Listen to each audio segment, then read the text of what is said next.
हाँ भाई, क्या है भैया। Welcome to another episode of आज गंजी स्वैग। आई होप आप लोग जहाँ जहाँ होंगे खैरियत से होंगे। खासतौर पे कराची में, चूँकि पिछले एक हफ्ते से बारिशें हो रही हैं और आपको पता है हल्की सी बारिश हो पूरा सिस्टम कोलैप्स कर जाता है। हर साल की एक कहानी में तो बोलना ही छोड़ दिया है कि पानी भर गया, ये हो गया यार। वो कहते हैं ना, भैंस के आगे बीन बजाना, वही वाली बात है। मैं क्यों अपना टाइम और एनर्जी ज़ाया करूँ इन चीज़ों पर। इन्होंने ऐसे ही रहना है। So like fuck it really. आज भी काफ़ी बारिश हुई है। थैंकफुली लाइट नहीं गई हुई, तो हम ये शूट कर रहे हैं। परसों लाइट चली गई थी, पूरा दिन नहीं थी। सो माई डे वॉज वेस्टेड। तो मैंने इंस्टा पे वो लगाया। So lot of people like, आप यूपीएस क्यों नहीं लगा लेते, आप जनरेटर क्यों नहीं। मेरे भाई, ये यूपीएस से ना, ये बहुत बड़ी बड़ी लाइटें होती हैं इनका हैं भाई, पावरफुल होती है ना ये काफ़ी। ये यूपीएस नहीं उठा सकता भाई। और जनरेटर भी कितना बड़ा, जितना बड़ा भी लगाएं आवाज़ आएगी उसकी, क्योंकि ये साउंड प्रूफ है अच्छा खासा, लेकिन इतना भी नहीं है। वैसे ही ऊपर वालों जो हमारे मालिक मकान है, उनका जनरेटर चलता है, सो इट्स क्वाइट नॉइजी। तो वैसे भी कोई बातचीत हो नहीं सकती विदाउट एनी डिस्ट्रैक्शन। वरना भाई हम काम करने वाले हैं जहाँ इतना पैसा इन कैमरा लेंसेज और लाइट्स में लगा सकते हैं, छोटा सा जनरेटर भी ले सकते हैं, राइट। हमें शौक थोड़ी टाइम ज़ाया करने का। Any way, so it's been a good week. And thanks for supporting on patreon.com/ganjisag. If you haven't, you can do that. काफ़ी अच्छा फीडबैक रहा lately because of the dinner that I did, Zoom dinner. उसका मैं थोड़ा सा बताता चलूँ। Australia के जो मेरे फैंस हैं, I've been hearing कि वहाँ लॉकडाउन काफ़ी सख्त है, आ नहीं पा रहे लोग, या जो यहाँ आ गए वो फंस गए, उनकी फैमिलीज फंस गई हैं। So there a lot of depression going on. So I thought why not just sit with them. तो I give that opportunity to my parents. जाहिर है जो मेरे पेड मेंबर्स हैं वो प्रिविलेज, फिर जाहिर है उनको कुछ तो प्रिविलेज मिले ना। अगर सबको एक ही चीज़ मिले तो उनका क्या फ़ायदा to be a paid member. You get what I am saying. तो certain levels require, I mean get certain privileges. Anyway, so there were lots of people. तकरीबन 17-18 थे हम टोटल। मगर वो जो है ना, इंट्रोडक्शन में ही 1.5 घंटा लग गया था। वैसे मैंने 1.5 घंटे का करना था, वो खाली जान पहचान में सलाम दो और आप करते क्या हैं, इसी में 1.5 घंटा लगे, because everybody had their own stories. And खैर वो चलता चलते 3.5 घंटे तक चला। And there were lots of interesting stories. क्या क्या ज़बरदस्त बैकग्राउंड के लोग थे। एक साहब थे जो कि एक छोटे से टाउन में रहते हैं, वहाँ पे सिर्फ 800 लोग हैं। वो फार्मासिस्ट हैं, उनकी फार्मेसी में लोग टाइम पास करने आते हैं, बुड्ढे, क्योंकि उनके वो बात करने वाला कोई नहीं है। Like there was other people as well. कुछ स्टोरीज़ काफ़ी ट्रैजिक थी। I am not gonna delve into details. ज़ाहिर है वो एक प्राइवेट सेटिंग में वो चीज़ें बताई गई। But there were some people who were like some doctors, physicians और दूसरे वॉक ऑफ लाइफ के। Some people were working with the disabled people. बहुत सारे ज़बरदस्त लोग। मुझे बड़ी खुशी होती है। बहुत टैलेंट है पाकिस्तान का, मगर वो कहीं एक्सपोर्ट हो जाता है। तो सो या I am gonna do that more often with different reasons. इस संडे चूँकि ये हफ्ता बारिशों की नज़र हो गया, तो काम मेरा बहुत डिले हुआ है। मुझे मेरी अब से कोशिश है कि मैं रोज़ कुछ ना कुछ अपलोड करूँ। मैं ना काम के मामले में थोड़ा टॉक्सिक होता जा रहा हूँ। मैं बहुत वर्कaholic होता जा रहा हूँ। मैं भी छुट्टियों पे था, मैंने 22 वीडियोस बनाई। सपोज टू बी माई छुट्टियाँ, और मैं कैमरा लेके निकला हुआ था रोज़, राइट। अब आप बोलेंगे वो 22 वीडियोस कहाँ हैं, फंसी में एडिट पे। एक एडिटर है बेचारा, कितनी करेगा। So he is trying his best to roll out as many as we can. फिर ये आज की सीरीज़ भी साथ साथ चलती रहती है। एनीवे, तो ना मुझे वो बड़ी वो एजिटेशन में लगी। Might be getting another editor. मुझे अब ये ख्याल आ रहा है कि वो एक पे बर्डन ज़्यादा बढ़ रहा है। So I need another one, क्योंकि मैं जो है ना, जैसे कि मैंने कहा, मैं बहुत वर्कaholic होता जा रहा हूँ। I don't know what the pursuit is, but I don't know if it's healthy और अनहेल्दी। बट मुझे ये होता है कि I have to make up for the lost time. हालांकि वो लॉस्ट टाइम था भी नहीं। I was still working when I was in England और when I was in US. तो बस ऐसा सीन है। आज मैंने ये रखा हुआ है भाई, बाय द वे, वो इसलिए कि अब मैं म्यूज़िक का टच भी दूंगा साथ साथ। कोई सैड क्वेश्चन आएगा ना, तो साथ में मैं पढ़ रहा हूँ यूँ, ये भी आएगा, म्यूजिक का एलिमेंट आएगा। बल्कि यार कोई रख लेते हैं बंदा, कोई कॉमेडी लाइन हो, टड़म डिश, ये वाला भी हम देंगे फ्लेवर। खैर, बहुत लंबी कर ली आज मैंने इंट्रोडक्शन में। So moving on to the first question. अस्सलाम वालेकुम। I am a huge fan. I am trying to quit smoking, but after a few days of quitting I give up. I have tried vaping and found out that it's not worth it and can cause issues related to vaping because of little research. Can you please share how did you quit smoking as you mentioned the video related to babies? Please do not use my name or my email. भाई मैंने आज तक कभी किसी का नहीं किया, don't worry. अच्छा, ये बेबीज़ वाली वीडियो का जो बता रहे हैं, मैंने कल ही एक वीडियो बनाई थी, जिन्होंने नहीं देखी मैं ज़रा सा बताता चलूँ।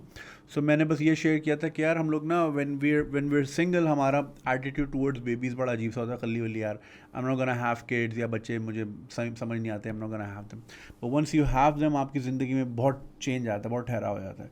एंड इन माई एक्सपीरियंस, मैंने अपना एक्सपीरियंस शेयर किया कि I quit smoking because I look at my child and I felt guilty कि यार मैं इससे क्यों टाइम छीन रहा हूँ जो मुझे उसको देना चाहिए। मैंने छोड़ दी, 20 साल सिगरेट पी, nothing to be proud of, छोड़ दी कोल्ड टर्की, रातों रात। बैठा हुआ था लैट के साथ, मैंने पी रहा था, वो पैकेट की आखिरी थी, मैंने उसको लिए मेरी आखिरी सिगरेट है। ही थॉट कि क्या वेटर को बुलाऊँ, दूसरी मंगवानी है, मुबीन भाई के कैफ़े में से। सो मैंने कहा नहीं, ये मेरी आखिरी सिगरेट है। कह रहा है नो शिट। मैंने पी, फेंकी और उसके बाद हाथ नहीं लगाया। I gave vaping a shot for a week. 2 बार मेरा गला ख़राब हुआ। यार अजीब भाई, हमें सिगरेट की आदत है ना, अब वो वेप कर रहे हैं, वो आप पैशन फ्रूट आ रहे हैं, मुझे फल नहीं चाहिए भाई, मुझे नशा चाहिए, you know what I am saying. वो फिर मुबीन से मैंने लिया, ही वाज कैरिंग वन, वो मैंगो का फ्लेवर आ रहा है, मतलब ये क्या, मुझे इसीलिए शीशा कभी पसंद ही नहीं आया कि अगर मैं कोई नशा कर रहा हूँ तो इट शुड फील लाइक अ नशा। भाई ये क्या भाई जी, ग्रेप आ रहे हैं मुंह में, सेब आ रहा है, अबे सेब खाना हो तो मैं सेब ना खरीद लूँ, सेब, समझ नहीं आया। तो vaping didn't do it for me. और अब कोई तकरीबन मुझे 4.5 महीने हो गए, हैवंट हैड अ सिगरेट। मुझे बहुत क्रेविंग होती है जब दोस्तों को देखता हूँ या रास्ते में किसी को देखता हूँ। इंग्लैंड में बहुत लड़कियाँ पी रही होती थी and then I would feel like it, but then फिर वही वाली बात है, अगर दोबारा गया ना तो फिर बहुत ज़्यादा तेज़ी से चला जाऊँगा, तो उस डर से मैं दूर ही रहता हूँ। यही वजह है मैं कभी अल्कोहल की तरफ नहीं गया, क्योंकि रिलीजियस रीजंस तो थे ही थे किसी ज़माने तक, अब शायद उतने स्ट्रांगली ना हो, मगर अब मेरे उसके सोशल इम्प्लीकेशंस के रीजंस ज़्यादा हैं। क्योंकि ना जब आप, अब ये मेरा मानना है, you can totally disagree with that, ये नशे वशे ना अगर आप टीन एज में करो तो आपके पास पैसे भी कम होते हैं, मौके भी कम होते हैं, समझ रहे हैं, तो आप कंट्रोल में रहते हो, इन चेक रहते हो, और फिर आपकी एक लिमिट्स और खुद ही से ना सेट हुई हुई होती है। मगर अब मेरे पास I have the means to do it, और मेरे पास जगह भी है। मैं, चलो ये होता है ना कि यार शराब पी के घर नहीं जा सकता, तो मैं यहाँ रह सकता हूँ। मैं यहाँ पे गद्दा ही तो ख़रीदना है, ना भी ख़रीदूँ कारपेट पे सो सकता हूँ मैं, तो यहाँ पी के यहाँ सो जाऊँगा लॉक करके। तो एवेन्यूज़ ज़्यादा आ गए ना, तो मुझे लगता है कि अगर वो, फिर मैं कंट्रोल नहीं कर पाऊँगा, फिर मैं बहुत ही अंदर चला जाऊँगा उसमें, और फिर समझ लेना आपको। तो मैं कभी इस डर से ना मैं कभी गया नहीं, सोशल इम्प्लीकेशंस। तो अब यही चीज़ जो है, और फिर उसका ज़ाहिर है उसका एक नेगेटिव इम्पैक्ट तो है फैमिली लाइफ पे, और दूसरे आपके करियर पे भी हो सकता है ना। अब मैं अगर नशे में भाई मैं लाइव चला गया, वकार ज़का को गालियाँ दे रहा हूँ, हैं भाई, ऐसा हो सकता है ना, नशे में आउट हो गया, इंस्टा पे लाइव चला गया, गालम गलोच सबको गालियाँ, माँ बहन कर दो पूरी सबकी। अबे नहीं भाई, ऐसा नहीं करना, ऐसे काम करने ही नहीं है भाई, खली वली। देख, कुछ लोगों को होता है, कुछ लोग होते हैं फंक्शनिंग अल्कोहलिक्स होते हैं, and they do really really well, good for them man, whatever. But ये कि अब सिगरेट पे अगर मैं दोबारा गया ना तो मैं फिर बहुत पागलों की तरह चला जाऊँगा। जहाँ एक पैकेट पे छोड़ा था ना, फिर मैं दो पे ना चला जाऊँ। सो मैं अब दूर ही रहता हूँ उससे, आई एम थैंकफुली कंट्रोल। अब वो कैसे है, अब वो ज़ाहिर है मेरे लिए मोटिवेशन थी माई बेबी, मेरा बेटा, तो वो मुझे शर्म आती है कि अब मैं लाइक मेरे फ़ोन पे ना, कहाँ गया फ़ोन मेरा, अच्छा नीचे चार्ज हो रहा है, उस पर उसकी वो है वॉलपेपर। अब पीते पीते तो बंदा फ़ोन स्वाइप करता है ना, तो सामने वो आ जाता है, समझ रहे हैं ना। तो खैर मेरा तो ये रीज़न था, और ये भी था कि यार सुबह उठती सबसे पहले गंदी चीज़ अपने अंदर डाल रहा हूँ, रात को सोने से पहले सबसे आखिरी चीज़ वो सिगरेट। तो मुझे वैसे ही बहुत बुरा लगता था। तो ये हो गया फिर, और फिर खुशी हुई ना, ये खुशी आ गई ना, फिर सिगरेट ख़त्म हो गई तो। एनीवे, सो या दैट्स इट। अगर आप करना चाहते हैं यार, it's all up to how you control it, या बेसिकली आई डोंट नो उसका जवाब क्या है, बस ठीक है, मैंने छोड़ दी। हाँ जी, next one. Salam Junaid bhai, hope your life is getting along with blessings and happiness. Straight to the topic, I'm a middle class 15-year-old boy stuck in elite circles and places. My father is a chartered accountant, and after knowing this fact, you might think that why are we engaged in the middle class? My father avails huge opportunities, even $40,000 were being availed. The reason is because he needs to take care of both his families because his siblings are fucked. Okay. Mind my language, but they don't really care. And my father has the 100% responsibility of his mother, यानी कि उनकी दादी. His 7 married sisters are seeking help sometimes, only financially and cutting off on other matters. अच्छा, पैसे लेने आ जाती हैं. 7 फूफी हैं भाई, पैसे लेने आ जाती हैं फिर कट जाती हैं. My parents are still get my education in elite schools, although we are just middle class as we have burden. I'm stuck between this life as I'm a middle class, but all the people around me are elite class. अबे so what the and I can't afford them. हैं क्या afford them क्या? उनको क्यों उन्हें Cornetto खिलानी होती है रोज़ रोज़. In simple words, living in 10 Marla house but forced to have friends living in 1 canal house. अच्छा, ये marla kanal is a very Punjab thing. मुझे वो यार्ड्स में समझ आता है, ऐसे नहीं समझ आता. बट आई एम अज्यूमिंग के एक कनाल ज़्यादा होता है. That really hurts because not only the education matters but the surrounding does too. जब खुद गाड़ियों को ड्रीम करते हो और आसपास के दोस्त अपनी प्राडो फ्लेक्स कर रहे हों, एक बहुत सैडनेस टाइप फीलिंग आती है. Ending this up, I know my mail wasn't that fixed but I try to. Looking forward for a reply to this email. Thank you for changing lives. भाई आप ये दूसरों को देखना छोड़ दें. किसके पास क्या है वो उनका नसीब, वो उनके वो वाले प्रॉब्लम्स नहीं होंगे जो आपके फादर के हैं.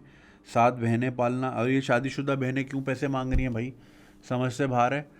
कभी हो जाता है भाई ईद त्यौहार या शादी वादी हो या कोई बच्चे की फीस हो तो एक आध बार समझ आते है. ये कॉन्स्टेंटली तो ये तो बहुत ही रिस्पॉन्सिबल फैमिली. और फिर ज़ाहिर है अबे भाई ये छोड़ दें आप. कितने 15 साल के हो अब देखो ना, 15 साल का बच्चा क्यों इस तरह सोच रहा है. मैं पहले भी एक बार एक वीडियो में बताया था. मेरी एक दोस्त है, उसकी बेटी की क्लास में किसी की सालगिरह थी बच्चे की, और उस बच्चे ने एक बच्चे को सिर्फ इसलिए नहीं बुलाया, 7 साल के बच्चे हैं ये, हाँ 7 साल के थे, कि तुम्हारे पास पुरानी कोरोला है तो तुम मेरे घर नहीं आ सकते. अब ये छोटे छोटे बच्चों को ये कौन सिखा रहा है कि कोरोला क्या होती है, प्राडो क्या होती है. मेरी अपनी फैमिली में बच्ची ने बोला हमारे पास सन रूफ वाली होंडा सिटी है, होंडा सिविक है, व्हाटएवर. तो मैंने बोला बेटा आपको क्यों पता है ये चीज़ें, वाई. तो भाई दूसरों को देखना छोड़ दो. हाँ, इंस्पिरेशन ले सकते हो कि चलो इनके पास है तो मेरे पास नहीं है, so I will work hard and I will make sure my kid has. पर खैर फर्स्ट ऑफ ऑल बेटा आप 15 के हो तो आपके दोस्त ये प्राडो चला कैसे रहे. आई होप वो चला ना रहे हों, मगर अगर स्कूल में आके फ्लेक्स कर रहे हैं तो ये करने दो उनको. आप अपनी मेहनत करो और दूसरों को देखना छोड़ दो दूसरे क्या कर रहे हैं. ये आपके लिए ना बहुत टॉक्सिक साबित होगा. फिर बड़े होकर आपको बड़ी प्रॉब्लम्स होंगी. फिर आप हर चीज़ को कंपेयर करो. चलो आपके पास प्राडो आ भी गई, फिर आगे लैम्बो वाला खड़ा होगा, फिर उससे जलते रहोगे. वहाँ चले जाओगे, फिर आगे कोई बुगाटी वाला खड़ा होगा. ये चीज़ रुकेगी नहीं कभी. फिर गाड़ियों से हट के फिर जहाज़ पे बात चली जाएगी. When does it stop? It never stops. तो जो है उसमें ही रहना सीखो, उसी में खुश रहना सीखो, ठीक है. और अभी आप 15 के हो, 15 साल के बच्चों को ये चीज़ें जेब नहीं देती. आप पढ़ाई पे फोकस करो, अपनी ईमेल की राइटिंग सही करो. बेटा आपने इतनी ग्रामेटिकल मिस्टेक्स की हुई हैं. आप कह रहे हो आप एलीट स्कूल में पढ़ते हो, आपकी पीले स्कूल वाली, सॉरी टू से, ईमेल जो है ना आपका जो पूरा ओवरऑल लुक है वो सही नहीं है. तो आप इस पे बेटा फोकस कर लो, पढ़ाई वढ़ाई देख लो. ये प्राडो वराडो देख खल्ली वल्ली, वरना प्राडो में कोई ड्राइवर भी नहीं रखेगा. अब्बू सीए हैं, आप सीए नहीं हो, ठीक है ना. आप सी ग्रेड में हो जाओगे. फिर ख्याल रखो, ये आपकी उम्र नहीं है इन चीज़ों को सोचने की. वो प्राडो में आ रहा है, उसमें आ रहा है, उसके भाई खल्ली वल्ली. यार देखो यार, ये हाल है हमारे बच्चों का. हम तो नहीं रोते थे भाई, हम तो पैदल जाते थे स्कूल कि घर वालों का पैसे बच जाएं. छोटे बहन भाई जाते थे घोड़ा गाड़ी में, फिर वैन में लग गए थे. घोड़ा गाड़ी आउटडेट हो गई थी तो हमें फ़ील होता था यार हम 200 रुपये अगर हम बचा सकते हैं घर वालों के तो वाई नॉट. तो मैं पैदल जाता था, मेरे सामने से जा रही होती थी घोड़ा गाड़ी, फिर वैन, मेरे बहन भाई बैठे होते थे उसमें, मैं जा रहा था पैदल. खल्ली वल्ली यार, क्या शर्माना. नहीं कर सकते थे भाई अफोर्ड. अब यार छोड़ भाई, वरना हम भी रोते यार उसके बाद ये है उसके हुआ है. ये नहीं करना होता. चलो जी, नेक्स्ट वन. अस्सलाम वालेकुम, I am a female graduated from top college of Pakistan. Okay, मुझे अपने हस्बैंड के साथ फॉरेन कंट्री शिफ्ट हुए 1.5 साल हो गए हैं, फिर भी I am suffering from social anxiety. मैं घर से बाहर निकलते हुए भी 10 बार सोचती हूँ. मेरे दिमाग में हर वक्त ये सवाल रहता है कि लोग मेरे बारे में क्या सोच रहे होंगे. Are my clothes good enough, do I look good enough, मैं यहाँ की औरतों को रक्श से देखती हूँ, इतनी self independent and confident, Mercedes चला रही हैं, अपना कमाती हैं, किसी पर बोझ नहीं। ऐसा लगता है दुनिया की कोई ताकत उनको तोड़ नहीं सकती। फिर ख़ुद को देखती हूँ और सोचती हूँ काश पाकिस्तानी ना होती। Even though I am very patriotic, like generally हम पाकिस्तानी औरतों का कोई एक्सपोजर ही नहीं होता। माँ बाप ने घर से बाहर नहीं जाने देते, ना किसी एक्टिविटी पे फोकस करवाते हैं। माना कि पाकिस्तान में भी बहुत काबिल और कॉन्फिडेंट औरतें हैं, लेकिन मुझ जैसे लोगों का क्या, जिसने कभी एक्सपोजर ही नहीं हासिल किया और कोशिश ही नहीं की, कॉज कोई सपोर्ट नहीं थी। अब जब मुझको फ्रीडम है बाहर निकलने का और सेफ्टी भी है, फिर भी मुझसे नहीं हो पा रहा। प्लीज़ एडवाइस कि मैं ये सेल्फ कॉन्फिडेंस कैसे हासिल करूं। बात आपकी बिल्कुल ठीक है मेरी बहन, ये बिल्कुल ऐसा है। और आपको याद होगा एक हमारे जो पुराने एडिटर साहब थे, वो जिनकी मैं लेता रहता था कैमरे पे, वो टर्की गए हुए थे मुबीन भाई लोगों के साथ इनकी वेब सीरीज़ के लिए। So it was his first experience of Turkey. पहले वो दुबई गया था मेरे साथ। भाई मैं अच्छा एम्प्लॉयर हूँ, मैं भेज देता हूँ बाहर, अल्ली वल्ली जाओ एंजॉय करो। तो उसको मैंने मुबीन को बोला ले जा इसको ज़रा घुमा फिरा, बड़ी इसकी ली है मैंने तो उसको घुमाओ फिराओ। खैर काम ही करने गया था। उसने बड़ी एक अच्छी चीज़ मुझे बताई, आई वॉज रियली प्राउड। उसने बोला यार वहाँ की ना औरतों की चाल में बड़ा कॉन्फिडेंस है। कह रहे मैं ये नोट करता था इस्तेकलाल स्ट्रीट पे, और वो दूसरा है ना, कौन सा है यार जहाँ कबूतर होते हैं, हाँ वो इस्तेकलाल स्ट्रीट के आगे ना, वो कौन सा स्क्वायर है, तहरीर स्क्वायर तो वहाँ है कायरो में, इधर का क्या है, तकसीम स्क्वायर। हाँ अरे तो टी वाले हैं ना सारे, तहरीर स्क्वायर तो कायरो में, वहाँ भी बड़े हमने घूमे फिरे थे यार। Cairo is an amazing place यार। यार आप लोग इजिप्ट क्यों नहीं जाते, इतनी ज़बरदस्त जगह है, मैं आपको बता नहीं सकता। खैर मोर ऑन दैट लेटर। तो उसने बोला कि मैं वहाँ तकसीम स्क्वायर पे खड़ा मैं यही देखता रहता था कि यार वहाँ की ना औरतों के ना चाल में, एक तो उनके शोल्डर स्ट्रेट और सीधी गर्दन, सीधा जा रही हैं, खल्ली वल्ली, आंखों में आंखें डाल के, हाँ भाई क्या है इस तरह का ना।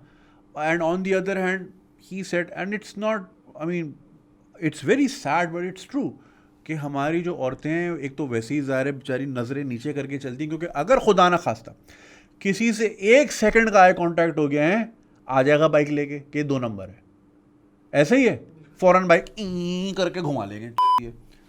तो वो नज़रें नीचे करके चलती, और बिकॉज उनका कॉन्फिडेंस इतना मारा गया होता है स्कूल लेवल पे, अरे घर से ही, स्कूल तो बहुत बाद में आता है, घर से ही इतना मारा हुआ होता है कॉन्फिडेंस, कि उनकी चाल में भी जो है ना वो कंधे यूँ नीचे करके चलती हैं।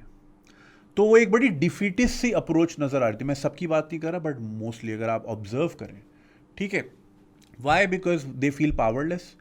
उनको लगता है यार अगर कोई ऊंच नीच हो गई तो गलती तो मेरे ऊपर ही आनी है ना, अगर किसी ने मुझे छेड़ा तो मेरे लिए प्रॉब्लम है, अगर मैं किसी से भिड़ गई या अगर मैंने किसी से आर्ग्यू किया कि मुझे क्यों देख रहा है या क्यों तंग कर रहा है, उसमें भी मुसीबत मुझ पे ही आनी है इवेंचुअली। तो वो डरी सहमी। एक बहुत अच्छी एक ट्वीट मेरी नज़र से गुजरी थी, किसी खातून ने की हुई थी, मुझे नाम याद नहीं आ रहा, मगर वो ट्वीट बहुत सैड थी। वो ये थी कि Pakistani women probably suffer from PTSD, क्योंकि जब आप कांस्टेंट अलर्ट में हो तो, अभी देखो जैसे मैं घूम रहा हूँ, अगर बाहर मैं चलूँ, अगर मेरे पे जेब में मोबाइल नहीं है तो मैं बड़ा आराम से बाहर जाऊँगा, वरना तो टेंशन होती ना, अभी आई बाइक, अभी आई छीनने कोई, ठीक है।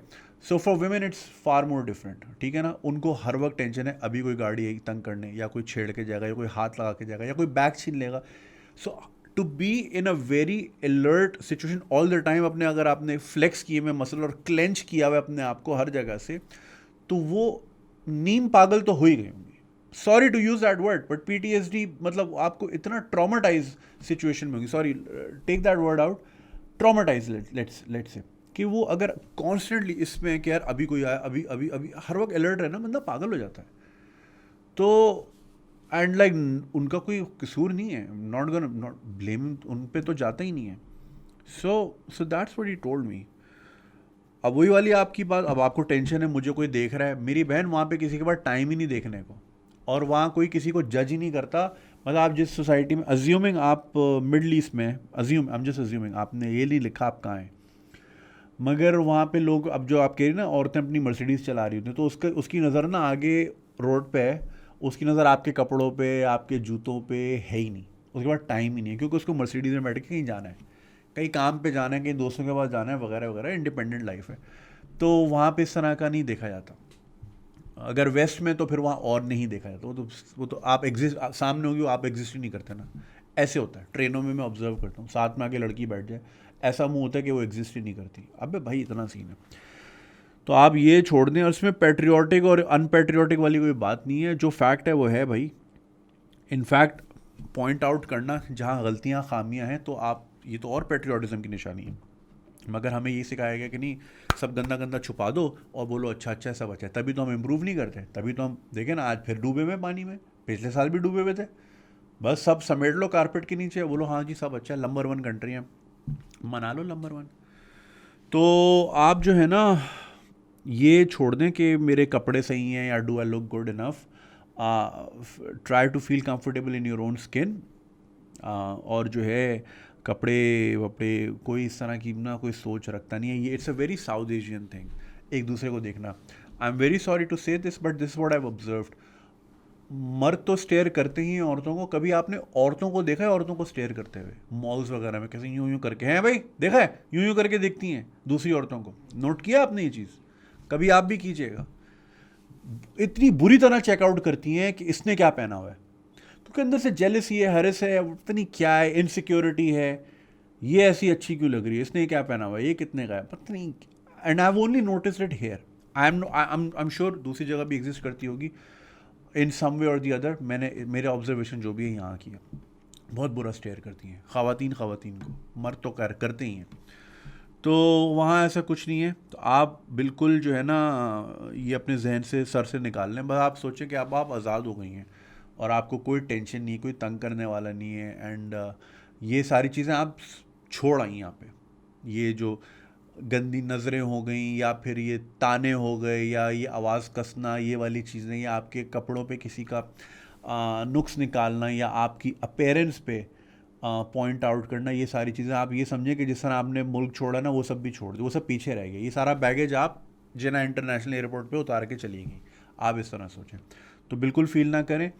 और किसी के सोचने, किसी के पास इतना टाइम ही नहीं है भाई कि आपको लेके बैठ जाए कि पूरा दिन ना कि जी फलानी बेगम आई थी और वो ऐसी लग रही थी। किसी के पास टाइम ही नहीं है इतना, टू बी ऑनेस्ट। जो काम के लोग हैं उनके पास टाइम ही नहीं है, वो देखते भी नहीं है, क्योंकि they are so occupied mentally कि यार मैंने ये भी करना है, ये भी करना है, ये भी करना है। कुछ सामने की भी चीज़ नज़र नहीं आ रही होती। ऐसे ही है भाई, काम वाले आदमी को समझ आ रहा होता है क्या चल रहा है, वो अपने कामों में ही लगे होते हैं। वो फिजिकली वहाँ होते हैं, मेंटली नहीं होते वहाँ पे। कभी नोट कीजिएगा, आप सामने से गुजर जाएं, कॉफ़ी शॉप पे बैठ जाए, कोई किसी को आपको लगेगा ही नहीं कि कोई समझ रहा है कि आप वहाँ बैठी हैं। ऐसा होता है, अपने में ही सब मगन है इतना। तो आप ये छोड़ दें और थोड़ा अपने अंदर कॉन्फिडेंस लाएं। आपके लिए चलें ठीक है, you are dealt a wrong hand कि आप यहाँ पैदा हुई और यहाँ पे आपको वो सहूलतें और वो आज़ादी मैसर नहीं, लेकिन आप बड़ी खुशकिस्मत हैं। ये हर किसी को नहीं मिलती। करोड़ों औरतें रहती हैं इस मुल्क में, सबकी ख्वाहिश है कि यार कभी कभी मैं सोचता हूँ एक दिन ऐसा हो है भाई, मर्दों का लॉकडाउन, यार औरतें कितना अच्छा फील करेंगी। सोचे अगर आप इस तरह। हाँ, थोड़े से पुलिस वाले आप खड़े कर दें जस्ट इन केस कि कोई लौंडा निकले तो शूट करें ना, मतलब रबड़ बुलेट से। मगर जी हम अगर फॉर एग्जांपल जैसे विमेंस डे है, या 14 अगस्त तो खैर नहीं हो सकती, विमेंस डे है, यदि आज से औरतें बाहर होंगी, पूरे मुल्क में छुट्टी है, ऑफिस नहीं है, औरतें बाहर निकलेंगी, यार women would be so happy. वो जो पहली बार फीलिंग आएगी व्हेन दे बी रिलैक्स, यार कोई देख नहीं रहा, या कोई छेड़ने नहीं आएगा, कोई ये नहीं करेगा, वो आराम से उनको बोले बस वॉक करें बाहर, अपने मोहल्ले में बेशक वॉक कर लें, आगे जाएं। अगर आप बहादुराबाद रहती हैं तो तारिक रोड तक जाएं, वापस आ जाएं। अगर आप फील्ड एरिया में रहती हैं तो दूसरे ब्लॉक तक जाएं, वापस आ जाएं। मतलब सिर्फ औरतें हों बाहर, अरे भाई वाइब भी अलग होगी। मर्दों को बिल्कुल लॉक कर दो, लॉकडाउन में डाल दो मर्दों को। सो या तो आप जो है ना बहुत लकी हैं कि आपको ये मिल गई। ये हर किसी को नहीं मिलती। यहाँ पे बेचारी लड़कियाँ, कंसिडरिंग जो भी रिसेंट वाक़यात हुए हैं औरतों से रिलेटेड और रोज़ हो रहे हैं, अब जो है ना वो सब रास्ते ढूंढ रही हैं, बस किसी तरह कोई स्टूडेंट वीज़ा मिल जाए या कुछ मिल जाए, बस हम यहाँ से भाग जाएं, लिटरली भाग जाएं, क्योंकि यार ये हेल होता जा रहा है। तो आप इस तरह सोचना छोड़ें। आपका कंफ्यूज होना या इस तरह फील करना बजा है, क्योंकि आप सारी ज़िंदगी आपने वही चीज़ देखी है। तो एकदम नया एनवायरनमेंट इंसान को बौखला देता है। लेकिन आहिस्ता आहिस्ता, अब 1.5 साल काफ़ी टाइम हो गया, अब आप सिस्टम में आना सीखें, सिस्टम में आना सीखें आप बाजी। तो टेंशन नहीं लेना, खल्ली वल्ली करें यार, आप कोई कोई कुछ नहीं कहेगा आपको, टेंशन नहीं। हाँ जी, नेक्स्ट वन, इसका टाइटल है रिलेशनशिप स्लैश एंगेजमेंट इन टैटर्स। तो यहाँ बनता है गम का म्यूजिक।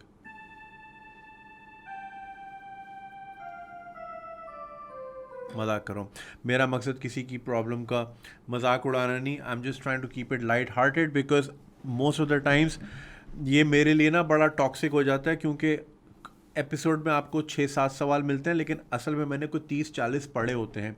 कुछ के जवाब ईमेल में ही, और कुछ जो होते हैं ना 12 साल के डोरेमोन जो कहते हैं प्यार हो गया, उनको मैं ऐसी साइड पे करता हूँ, खल्ली वल्ली टाइम नहीं है ना, इनकी ये उम्र है।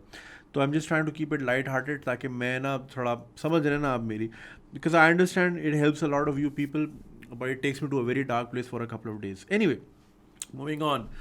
Hi Junaid sir, my name is ABC, currently living in Delhi, and this is more of the same question that you receive, but when you don't know what to do, who do we turn our attention to?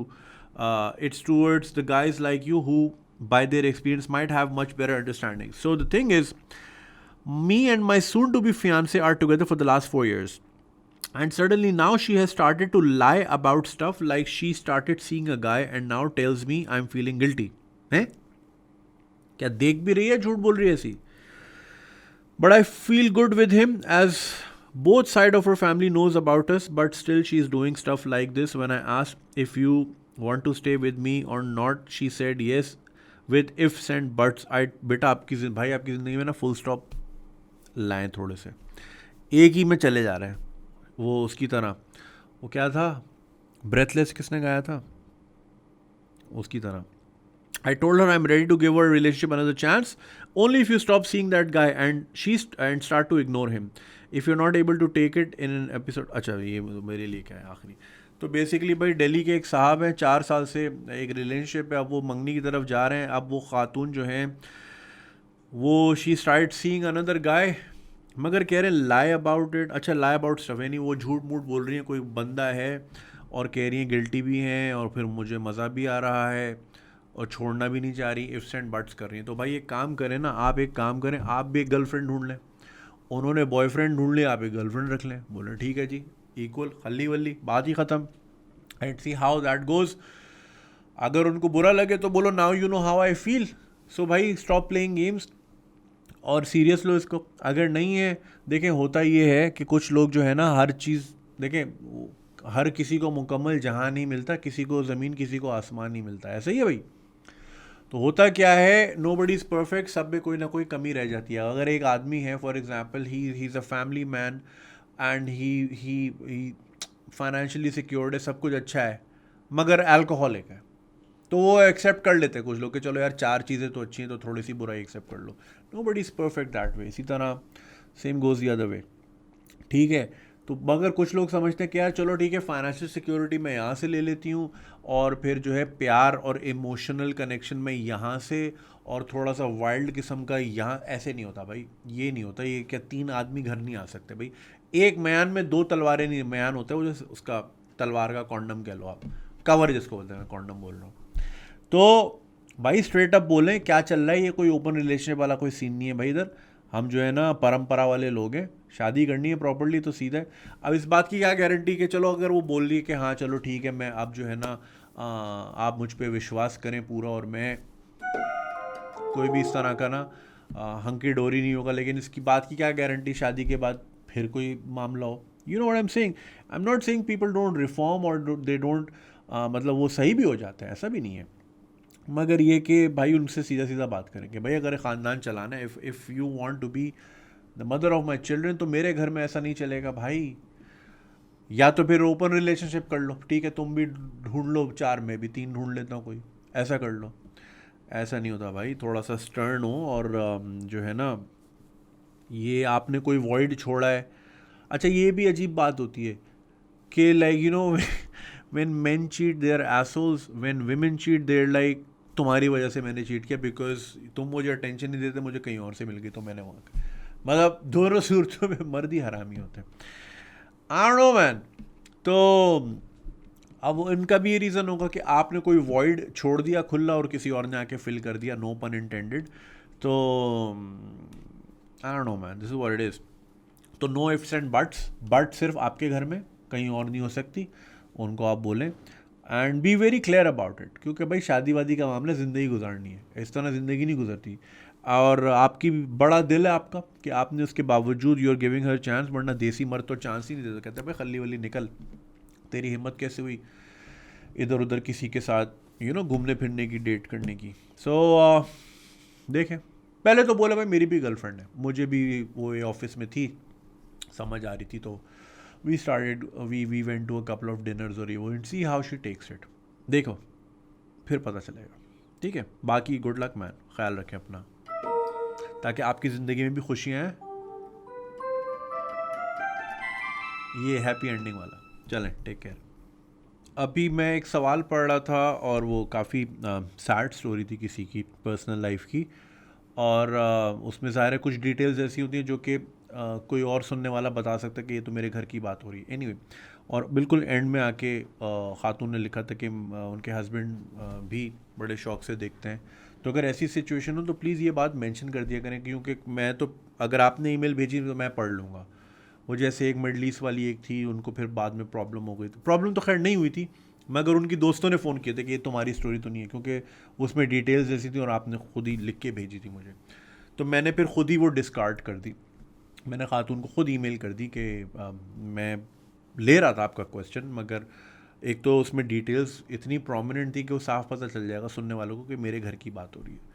तो मैंने फिर आपकी safety और security के लिए मैंने वो फिर इंक्लूड नहीं की, क्योंकि यार मैं नहीं चाहता यार वो आप पहले ही इतने प्रॉब्लम में और मुसीबत में आ जाओ।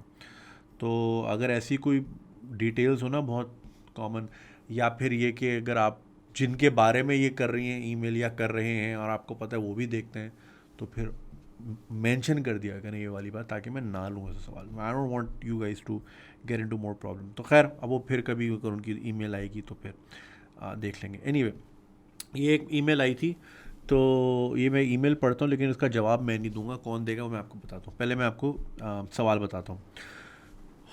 Hello, Junaid bhai. So I was quite curious about the Chinese government crackdown on its own tech companies, and I was reading blogs regarding that. And so far, I thought that the Chinese government want to control the autonomy of tech sector. But recently, I watched this video, एक video का reference दिया हुआ है, and he argued a different reason. According to him, the Chinese government want to focus more on the need to have technologies that can boost the manufacturing sector. The nice thing to have technologies are not adding as much of the value in the society as their profits and valuation. What is your take on this? Are companies like Amazon, Tencent, Alibaba, Facebook and Google overvalued? Their contribution in the society is not as big as manufacturing sector. Which sector, according to you, is more important for the development of a country? And which sector developing countries like India and Pakistan should focus on for economic prosperity and overall well-being of its people? Looking forward from hearing from you. खैर, thank you for the question, but because इस चीज़ में मेरा इतना कोई expert opinion नहीं है, so I decided कि why not have my dear friend Uzair Younus, who specializes in policy making for South Asia in the economic domain. So I'll have him answer this question. So over to you, Uzair. तो भाई चीन में जो है वो काफ़ी time से जो है उनकी हुकूमत टेक सेक्टर के ऊपर कंट्रोल, उन पर काबू पाने की कोशिश कर रही है। पिछले कई महीनों में इसमें तेज़ी आई है और एक क्रैकडाउन सा शुरू हुआ, और शुरुआत जो है उसकी वो जैक मा जो अली बाबा के फाउंडर हैं उनके साथ हुई, और अब वो चलते चलते टेंसेंट, और बात यहाँ तक आ गई है कि चीन की हुकूमत कह रही है कि हम बच्चों को वीडियो गेम में नहीं खेलने देंगे और उस पर जो है वो टाइम लिमिट होगी वगैरह वगैरह। तो पहली बात तो ये कि हो क्यों रहा है, लेकिन चीन का जो सिस्टम है वो एक कम्युनिस्ट सिस्टम है, चाहे वो जितने भी अच्छी डेवलपमेंट्स कर लें, एट इट्स कोर जो कम्युनिस्ट पार्टी ऑफ चाइना है वो डोमिनेंट है, वन पार्टी स्टेट है, उनकी चलती है। तो कोई भी ऐसी चीज़, कोई भी ऐसा इदारा, कोई भी ऐसी कंपनी जो उनकी सुप्रेमेसी ऑफ पावर को चैलेंज कर सके या करीब भी आ सके चैलेंज करने के, तो उसको वो चीन का जो सिस्टम है, कम्युनिस्ट पार्टी ऑफ चाइना है, वो उसको बर्दाश्त नहीं कर सकती। तो टेक सेक्टर जो है पिछले कई सालों में उसने एक तरह से ये पावर अपने पास ले लिया। किस तरह ये पावर ले लिया? दो तरह से। नंबर वन तो ये कि जो टेक सेक्टर ग्रोथ बूम हुआ चाइना के अंदर और उनकी मईशत और उनके लोग जब ऑनलाइन आने लगे तो काफ़ी सारा डेटा जनरेट होने लगा कि जी लोग खाते क्या हैं, पीते क्या हैं, किस चीज़ों पे ख़र्चा करते हैं, किस चीज़ों पे नहीं करते, किस वक्त ख़र्चा करते हैं, कहाँ ज़्यादा जो है ग्रोथ हो रही है वगैरह वगैरह। उस डेटा से एक तरह से इन टेक कंपनीज़ ने लोगों की क्रेडिट हिस्ट्री बनाना शुरू कर दी। क्रेडिट हिस्ट्री क्या होती है? क्रेडिट हिस्ट्री ये होती है कि जी अगर मैं उज़ैर यूनुस हूँ या जुनैद अकरम है, तो एक बिज़नेस जो है वो कहेगा कि जी उसको कर्ज़ा चाहिए, नया फ़ोन लेना है, उसको बाय नाउ पे लेटर पे, कि जी अगर 20,000 का फ़ोन है तो 10-10 हज़ार या हज़ार रुपए की 20 किस्तों में जो है वो फ़ोन उसको दे दें। इससे पहले कि वो डिसाइड करें कि उज़ैर या जुनैद या किसी और को ये कर्ज़ा देना है, वो देखेंगे कि भाई कमाता कितना है, ये कमाता कितनी है, ख़र्चे उसके कितने होते हैं, क्या जो बाकी कर्ज़े हैं वो उसने टाइम पे दिए पहले कि नहीं दिए, मोबाइल फ़ोन पे कितना ख़र्चा होता है वगैरह वगैरह। तो उससे एक प्रोफाइल बनती है जिससे कहा जा सकता है कि भाई this person is a good candidate for this loan. In tech companies ने भी इस डेटा को इस्तेमाल करके एक तरह से एक फाइनेंशियल बूम चीन में आया कि जी क्रेडिट हिस्ट्री हमारे पास आ गई है, अब हम लोगों को कर्ज़े दे सकते हैं अगर उन्होंने कुछ शॉपिंग करनी है वगैरह वगैरह। उससे इकॉनमी आगे बढ़ी क्योंकि कर्ज़े एक्सेस टू क्रेडिट बढ़ गया, लेकिन एक तरह से काफ़ी ज़्यादा पावर जो है कंपनीज़ के पास चले गया, इसके बजाय कि चाइना की कम्युनिस्ट पार्टी ऑफ चाइना या चाइनीज़ हुकूमत के पास हो। तो उन्होंने crackdown at its core it's about control, ये इस वजह से क्रैकडाउन हो रहा है। दूसरा सवाल ये कि जी companies like Amazon, Tencent, Alibaba वगैरह ओवर वैल्यूड हैं, उनकी सोसाइटी की कंट्रीब्यूशन इतनी ज़्यादा नहीं है, स्पेशली अगर मैन्युफैक्चरिंग सेक्टर से देखा जाए।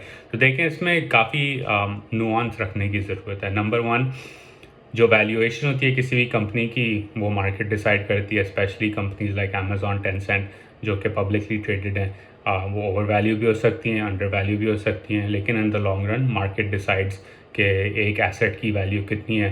पाकिस्तान में अगर आप देखें तो एक टोयोटा करोला जो 15 लाख की मिलती थी कुछ सालों पहले, अब वो यूज्ड 20 लाख की बिक रही है। तो क्या गाड़ी ओवर वैल्यूड है? क्या कुछ और चीज़ चेंज हो गई मार्केट के अंदर जिसकी वजह से यूज़ गाड़ी की कीमत जो है उस पुरानी गाड़ी की नई कीमत से ज़्यादा हो गई? तो इन सब चीज़ों को देखने की ज़रूरत है, और इसमें पूरी इंडस्ट्री है जो लोग स्टॉक्स को एनालाइज करते हैं, उनकी वैल्यूएशंस देखते हैं। हाँ, दुनिया भर में इस वक्त क्योंकि चीप और फ्री मनी हर जगह घूम रहा है, क्योंकि दुनिया भर की सेंट्रल बैंक्स ने, अमेरिका हो, यूरोपियन यूनियन हो, चीन हो, जापान हो, ऑस्ट्रेलिया हो, पेंडेमिक की वजह से उन्होंने इंटरेस्ट रेट्स को ज़ीरो या काफ़ी हद तक ज़ीरो के करीब ले आया, ड्रास्टिकली कट कर दिया। पाकिस्तान में भी ड्रास्टिकली कट किया गया, 13% से कुछ 7% के आसपास ले आए स्टेट बैंक ऑफ पाकिस्तान। तो वो जब पैसा घूम रहा होता है मार्केट के अंदर तो उस पैसे को कहीं ना कहीं तो जाना होता है। तो कहाँ जाएगा? लोग इन्वेस्ट करेंगे, स्टॉक्स खरीदेंगे, बाकी घरों में इन्वेस्ट करेंगे वगैरह। तो इन सब चीज़ों की प्राइस बढ़ने लगेगी क्योंकि there is more money chasing after the same amount of goods. तो एक तो ये वजह है। कंट्रीब्यूशन मेजर करना अगेन बहुत मुश्किल काम है। मैं ये इस बात से एग्री नहीं करता कि टेक कंपनीज की कंट्रीब्यूशन सोसाइटी में कम है मैन्युफैक्चरिंग सेक्टर के मुकाबले में, क्योंकि एक तरह से ये सब जुड़े हुए हैं। कैसे जुड़े हुए हैं कि जी अगर आप फेसबुक पे जाएं, फेसबुक मार्केट प्लेस खोलें तो वहाँ you can sell, buy and sell goods. वो गुड्स और सर्विसेज कहाँ से आती हैं? आपकी इकॉनमी में मैन्युफैक्चर होती हैं या कहीं और मैन्युफैक्चर होती हैं और आके लोग उसको ख़रीदते हैं। आप अमेज़ॉन पे जाएं तो कितने सारे थर्ड पार्टी सेलर्स हैं अमेज़ॉन पे, पाकिस्तान से, इंडिया से, दुनिया में हर जगह से, जो अमेज़ॉन पे चीज़ें बेचते हैं। तो अमेज़ॉन पे जो चीज़ बिकती है वो मैन्युफैक्चरिंग को कंट्रीब्यूट करती है। इसी तरह अमेज़ॉन की एक बड़ी प्रोडक्ट है और गूगल की भी है, वो उनके डेटा सेंटर्स हैं। तो वो टेक कंपनीज, जो छोटी टेक कंपनीज़ हैं या मैन्युफैक्चरिंग कंपनीज़ हैं जिनको डेटा की ज़रूरत है, डेटा स्टोरेज की ज़रूरत है, ऑप्टिमाइजेशन की ज़रूरत है, सर्वर स्पेस की ज़रूरत है, वो सब अमेज़ॉन, फेसबुक, अमेज़ॉन और गूगल वगैरह, टेंसेंट वगैरह से लेते हैं। तो again that plays a role in manufacturing and overall economic activity. तो आप ये नहीं कह सकते कि इसकी कंट्रीब्यूशन ज़्यादा है या उसकी कंट्रीब्यूशन कम है। ये सब चीज़ें इस तरह से जुड़ी हुई हैं ग्लोबल इकोनॉमी के अंदर और इन सब का एक रोल है। तो उसको आगे बढ़ने की ज़रूरत है। जहाँ तक ये सवाल रहा कि which sector is more important, development, Pakistan हो गया, इंडिया हो गया, हमारे तरह के मुल्क जो फुली डेवलप नहीं है या डेवलपिंग कंट्रीज जिन्हें कहा जाता है, उनके लिए सेक्टर कौन सा इंपॉर्टेंट है? Again it depends.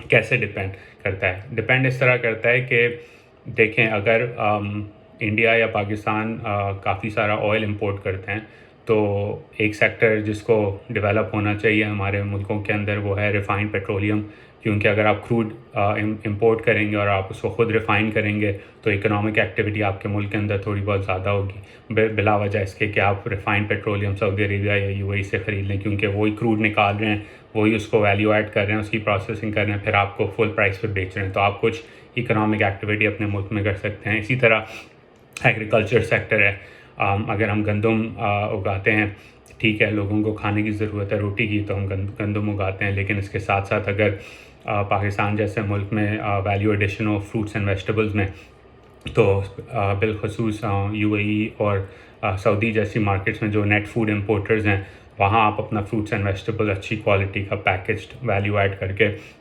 उसकी फिनिश प्रोडक्ट्स बेच सकते हैं, वो आपके एक्सपोर्ट्स बढ़ाएंगी। तो कौन सा सेक्टर किस मुल्क के लिए इम्पॉर्टेंट है, ये एक उसकी पूरी स्टडी की जाती है, कंपैरेटिव एडवांटेजेस होते हैं, लेकिन एक स्ट्रक्चरल चीज़ की ज़रूरत है हमारे जैसे मुल्कों को और टू इम्प्रूव प्रॉस्पेरिटी, बल्कि 2 या 3 मैं कहूँगा स्ट्रक्चरल चीज़ें हैं जिनकी ज़रूरत है। नंबर 1 तो ये कि आपकी जो आबादी है, majority of it is under 30। Pakistan में मेरे ख़्याल में कोई 60% of our population is under 30 if not more, I may be wrong on the exact figure, but majority जो है वो अंडर 30 है। अब अगर इतनी यंग पॉपुलेशन है तो आपने उसको अपॉर्चुनिटीज़ देनी है, टूल्स देने हैं, स्किल्स देने हैं, ताकि वो दुनिया में कम्पीट कर सकें, कुछ कर सकें, अपने मुल्क के अंदर एंटरप्रेन्योरशिप कर सकें, कुछ नई चीज़ बना सकें, काम कर सकें किसी अच्छी कंपनीज़ के अंदर। उसके लिए पहला स्टेप क्या है, आपने अपने यूथ को लिटरेसी स्किल्स देनी है, क्रिटिकल थिंकिंग स्किल्स देनी है। क्यों क्रिटिकल थिंकिंग स्किल्स और लिटरेसी इंपॉर्टेंट है? आजकल आपने अगर टी शर्ट भी सिलाई करनी है एक फैक्ट्री में बैठ के, तो आपने इंस्ट्रक्शंस पढ़ना आनी चाहिए आपको कि सिलाई मशीन कैसे चलेगी, उसकी मेजरमेंट्स क्या हैं वगैरह। अगर आपको नहीं आती तो आप काम नहीं कर सकते। क्रिटिकल थिंकिंग स्किल्स क्यों चाहिए? क्योंकि टेक्नोलॉजी एरिया के अंदर आज specially because it's a digital first economy, आपने प्रॉब्लम सॉल्विंग करनी है कि जी अगर ये प्रॉब्लम है किसी स्टार्टअप का और आपने उस स्टार्टअप के में जाके काम करना है, आप अगर क्रिटिकली इवैल्यूएट नहीं कर सकेंगे as a 20-year-old the problem and find a solution, तो you are probably not gonna get hired. तो हमारे सिस्टम्स में पहली ज़रूरत तो ये है कि जो एजुकेशन सिस्टम है उसको इम्प्रूव किया जाए, यूनिवर्सल यूथ लिटरेसी की तरफ मूव किया जाए और करिकुलम इस तरह का डेवलप किया जाए जिससे आपकी जो आने वाली नस्ल है वो खुद सोच सके क्रिटिकली चीज़ों के बारे में प्रॉब्लम्स को इवैल्यूएट कर सके और फिर उसकी सॉल्यूशंस निकाल सके। ये बहुत ज़रूरी है। और आखिरी दूसरी चीज़ जिसकी हमें ज़रूरत है पाकिस्तान जैसे ममालिक के अंदर to improve prosperity and overall well being is for the government to get out of the way. हमारी हुकूमत काफ़ी सारी चीज़ों में इन्वॉल्व है जिसमें उसको नहीं होना चाहिए। मसलन प्राइस कंट्रोल्स करती रहती है, हर गवर्नमेंट आती है वो कहती है हमने गंदम की कीमत ये सेट कर दी, चीनी की ये, एसेंशियल प्रोडक्ट्स की ये, और अब प्राइस कंट्रोल होगा। आपने कभी देखा है कि प्राइस कंट्रोल की वजह से प्रॉब्लम सॉल्व हुआ? नहीं। लेकिन अगर आप कुछ मार्केट्स देखें इसी मुल्क के अंदर, पाकिस्तान में फॉर एग्जांपल, जहां गंदम की प्राइस सेट की जाती है, चावल की नहीं, लेकिन आप कभी ये नहीं सुनेंगे कि चावल महंगा हो गया या चावल की मार्केट में शॉर्टेज हो गई कि ओहो ये मसला हो गया, वो मसला हो गया। हालांकि पाकिस्तान चावल एक्सपोर्ट करता है। क्यों? क्योंकि आपने मार्केट को एक फ्री हैंड दिया हुआ है। जहाँ चावल लोग उगाते हैं वो कहते हैं भाई इतनी डिमांड जो है वो एक्सपोर्ट सेक्टर की है, इतना हम एक्सपोर्ट कर सकते हैं, इतनी डिमांड डोमेस्टिक की है, इतना हम डोमेस्टिकली कंज्यूम कर सकते हैं।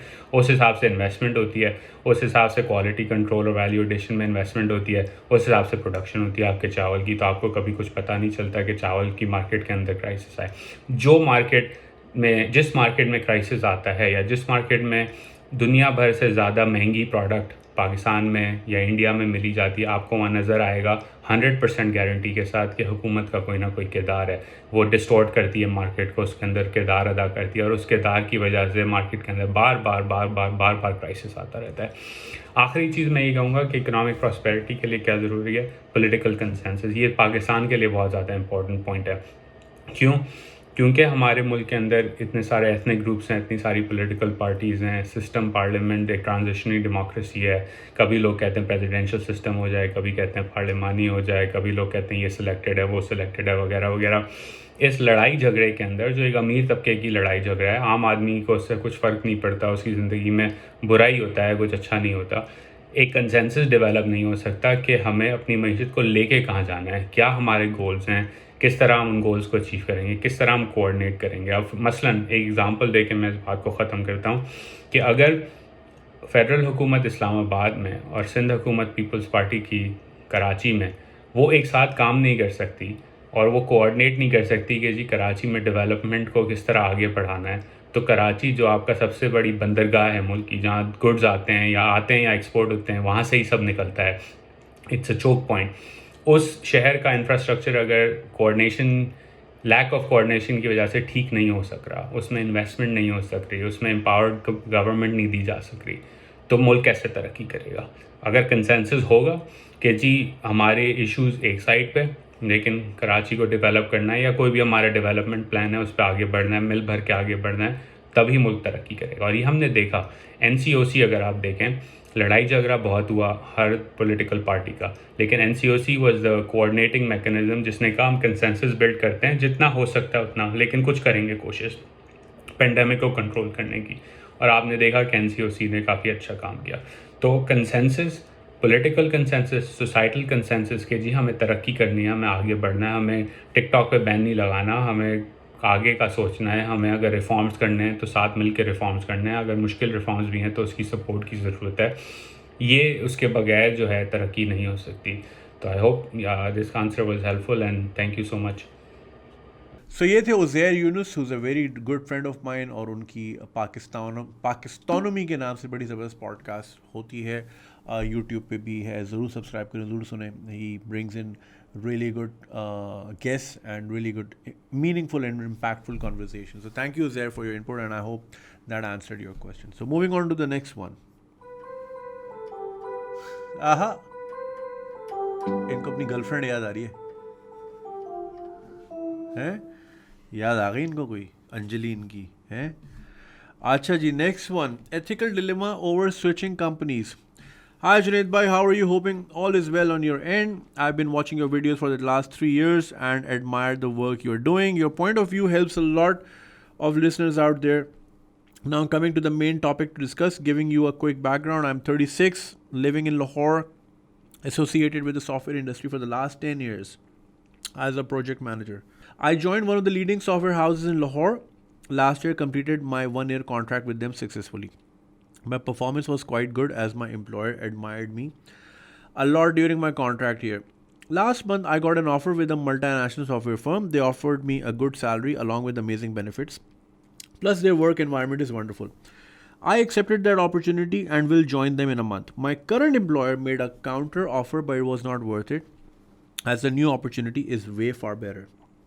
He also called me unfaithful and being unprofessional, which was not understandable as I completed the 1-year contract successfully. Talking with him led me thinking a lot. Am I being selfish, greedy to choose new opportunities? Is it unfaithful to any company if you switch and look for better options? Your kind advice and point of view will be helpful. So basically सवाल ये, एक साहब हैं 36 साल के हैं, लाहौर में एक सॉफ्टवेयर कंपनी में काम करते हैं, सॉफ्टवेयर इंडस्ट्री में 10 साल से हैं। एक कंपनी का 1 साल का कॉन्ट्रैक्ट ख़त्म हुआ, मल्टीनेशनल से ऑफ़र हुई, इन्होंने ले ली। वर्क एनवायरनमेंट अच्छा है, जहाँ ऑलरेडी थे उन्होंने काउंटर ऑफ़र मारी, लेकिन उनको वो ज़्यादा अच्छी लगी तो वो बिगड़ गए साहब और इनको कह रहे हैं अनफेथफुल। अब ये डिलेमा में चले गए कि क्या मैं बुरा आदमी हूँ, इनको ये ख्याल आ रहा है इस तरह करके। खैर, तो भाई उन्होंने ख़रीद नहीं लिया आपको। फ़र्स्ट ऑफ ऑल, जहाँ उनको उनके मतलब का आदमी, आपसे बेहतर आदमी या आपके ही इक्वल आधे पैसों में मिलेगा ना, आपको एक दिन ही लगाएंगे निकालने में, ऐसा ही है। तो फेथफुल वो नहीं, कोई शादी नहीं है, शादियाँ भी टूट जाती हैं, ये कोई वालदैन वाला रिश्ता नहीं है कि ज़िंदगी भर का साथ है। खल्ली वल्ली भाई, हम यहाँ दुनिया में आए हो तो लव कर लो, और दुनिया में आए हैं तो हम करियर अपना बढ़ाने आए हैं और अपॉर्चुनिटीज़ को एक्सप्लोर करने आए हैं। So you are not being selfish और ग्रीडी, ये आपका राइट है भाई, सबका हक है बेहतरीन लाइफ जीने का। अगर आपको लग रहा है कि उस जॉब से आपके वो जो ख्वाब है, जो गोल्स हैं, जो आपके टारगेट्स हैं, आपकी जो मंजिल है, वो सफ़र आराम से हो जाएगा as compared to this one, then you have to take that root.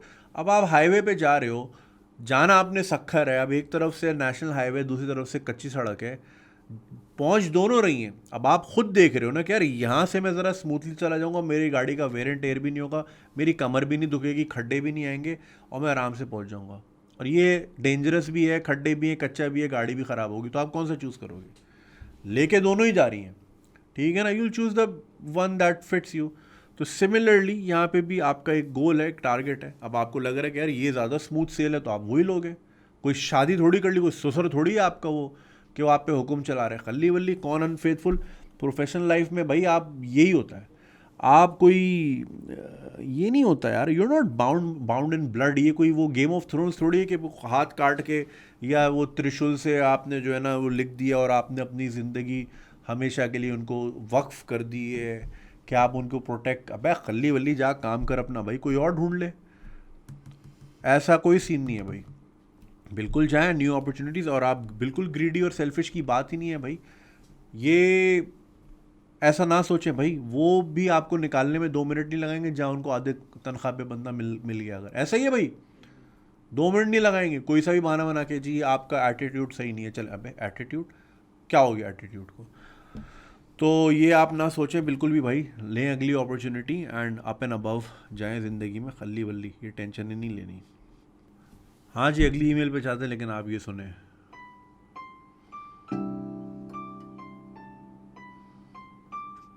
हे अच्छा भाई, अगली क्या है? गुड डे जुनेद भाई, hope this email finds you well, you are significantly transforming many lives through your vlogs, well done. I will keep it brief. I'm a PhD living overseas and wanted to apply for a government job in Pakistan. Yes, because the role is exciting, offers international collaborations and future growth. Secondly, it's in Islamabad with good perks. हाँ भाई, मज़े लेगा आके, सही है। Only PhDs with substantial experience were eligible to apply. Despite its superlative nature, the job advertisement asked candidates to post mail attested hard copies of documents including CV, cover letter, photos, and other education certificates. Contrastingly, they preferred candidates with a foreign PhD. Due to this insane demand of sending attested hard copies by post, many candidates refrained or unable to apply. Even if they select someone from overseas, I'm anticipating they would not conduct interviews online and will ask candidates to appear in person.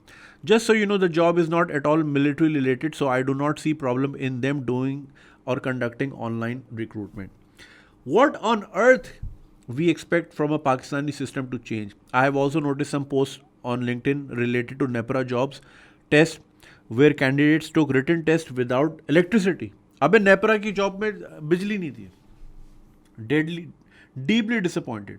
So basically एक साहब हैं, PhD हैं, बाहर मुल्क में रहते हैं, इस्लामाबाद में गवर्नमेंट की जॉब आई हुई है, वो लेना चाह रहे हैं क्योंकि एक्साइटिंग रोल है और पर्क्स हैं और अच्छा एक्सपोजर है।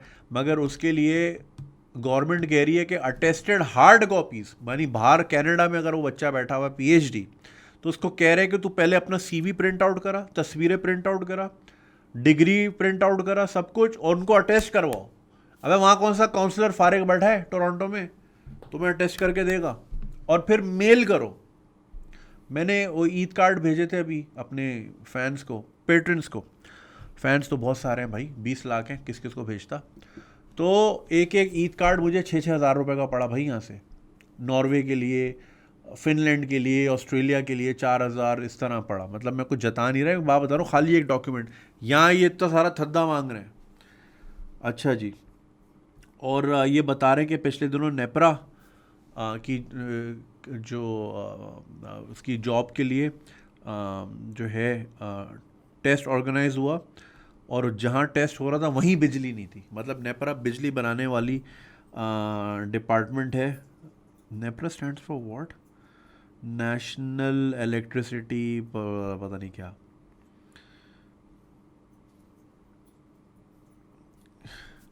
तो लिंक्डइन का एक लिंक भेजा, उसमें कह रहे हैं जी, I just gave a NEPRA test organise under the OTS testing service today.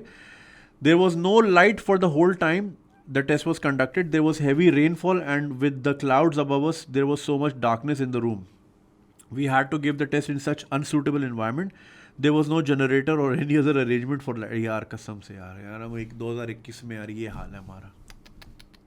अफसोस होता, अब तो अफसोस भी नहीं होता भाई, हंसी आती है। तो वो यही कह रहे हैं भाई, अभी अगर हमने भेज भी लिए तो कल को बोलेंगे इंटरव्यू जूम पे नहीं करेंगे, बोलेंगे जहाज़ लेकर आओ। मतलब कोविड वाले टाइम में जहाँ पहली टिकटें नहीं मिल रही, फ़्लाइटें लिमिटेड हैं, आप PCR टेस्ट कराओगे बाहर मुल्क में महंगा होता है भाई, 60 पाउंड का करा के आया था मैं। 60 पाउंड का कितने का था, हाँ ऐसी कुछ था, 70-80 पाउंड का था, वट। फिर इतना महंगा टिकट लेके फिर यहाँ आओगे, फिर यहाँ पे इंटरव्यू, वो जॉब मिले ना मिले, मैं पागल है क्या? वक्त का बिज़िया है ये। असल में इस तरह की फजूल चीज़ें इसलिए डालते हैं ताकि लोग अप्लाई भी ना करें और फिर ये अपना ही टिका दें। ऐसा ही है, ये जान के इतना मुश्किल बनाते हैं कि अब जैसे आप जैसे कैंडिडेट कटेंगे भाई, खली वली कौन अटैच कराए, भाड़ में जाओ। अब आप लोग नहीं अप्लाई करेंगे तो फिर अपने कज़न से करवा लेंगे, अपने भतीजे से, भांजे से, और उसको, यही होता है पाकिस्तान में भाई। तो thank you for sharing this, not even surprise. अब तो हंसी भी नहीं आती यार, रोना भी नहीं आता, बस अब बहुत वो हो गया, इंडिफरेंट ही हो गया हूँ। ऐसे ही है भाई इधर तो ये हाल है भाई हमारे यहाँ। टेस्ट पीएचडी चाहिए और उसको कह रहे कि तू जाके प्रिंट आउट करा। पागल फजूल लोग हैं यार कसम से। प्यार वाली मेल ये आएगा, हाँ, गौर से सुनो। कोई प्यार वाली मेल आएगी, ये बजा दूंगा मैं पीछे, सही है। खैर ये प्यार वाली तो नहीं है। अस्सलाम वालेकुम जुनैद भाई, होप आप ठीक होंगे। I am beep from Italy. अच्छा, खुद ही बीप कर दिया अपने आप को, बीप लिख दिया। 31 ईयर ओल्ड मेल, 7th में था, अब्बू ने स्कूल छुड़वा कर काम पे लगा दिया क्योंकि मेरे 5 छोटे बहन भाई भी थे और अकेले अब्बू का काम से गुजारा नहीं हो रहा था। तो अब्बू को पहले सोचना था ना भाई। हमारे यहाँ लोग, आपके अब्बू की बात नहीं कर रहे, जनरली बात कर रहा हूँ, 2 रुपये का खर्चा बचाने के लिए 2000 का खर्चा करवा लेते हैं। 2 रुपये का कॉन्डम आता है, कितने का आता है साथी, कितने का आता है? तो मतलब लोग यहाँ पे 4-5 रुपये का खर्चा नहीं करते और फिर बच्चा ले आते हैं और फिर उसके खर्चे वो फिर उनसे संभलते नहीं है। ये है क्या जी भाई, गोश्त से गोश्त टकराएगा तभी समझ आएगा, ये थॉट है ना लोगों की, थिंकिंग ये है ना। रबड़ में मज़ा नहीं आता, बच्चा हो जाए फिर है, लाइन लग जाए फिर मज़ा आता है। जब भूखे रहते हो तब मज़ा आता है, जब बच्चों की फीसें नहीं होती या बच्चों के कपड़े नहीं होते, बच्चे नंगे पैर घूम रहे होते हैं, बाहर कुत्ता काट लेता है छोटे मोहल्ले में, क्योंकि ज़ाहिर अफोर्ड नहीं कर सकते ना निकलना वहाँ से, तब मज़ा आता है। फिर बच्चों को बीमारी हो जाती है तब मज़ा आता है। गोश्त से गोश्त लड़ाना है बस इनको, फजूल। खैर आपकी मिल पे आते हैं। 5 और छोटे बहन भाई थे तो अब्बू ने 7वीं से छोड़वा दिया इसको स्कूल। बताओ यार, आज के दौर में MBA फारे घूम रहे हैं, 7वीं छोड़ के बच्चा क्या करेगा। फिर 23 की एज में मैं खुद लोन लेके लीबिया चला गया। अरे भाई कज़ाफ़ी क्या चला गया, और वहाँ भी कुछ हालात ठीक ना होने की वजह से डंकी लगा के इटली चला गया।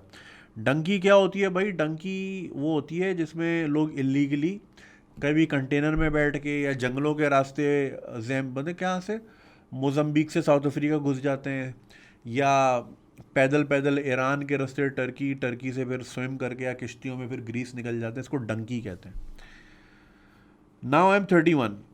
मैं डबल जॉब करता हूँ, दिन को फैक्ट्री में और रात को 12 बजे तक पिज़्ज़ा डिलीवरी करता हूँ। During pizza delivery I listen to you. अरे यार ज़बरदस्त। ऐसे ही उस दिन भाई मैं वहीं था घर में लंदन में, एक भाई आए डिलीवरी देने, ये कोरियर कंपनी से, वहाँ की उनकी कोरियर कंपनी। तो मैंने दरवाज़ा खोला तो वो यूँ देखा, वो यूँ होगा ना, यूँ देख के यूँ कह रहे आपको ही सुन रहा हूँ एयरपोर्ट पे। बोला यार ये टाइट चीज़ है।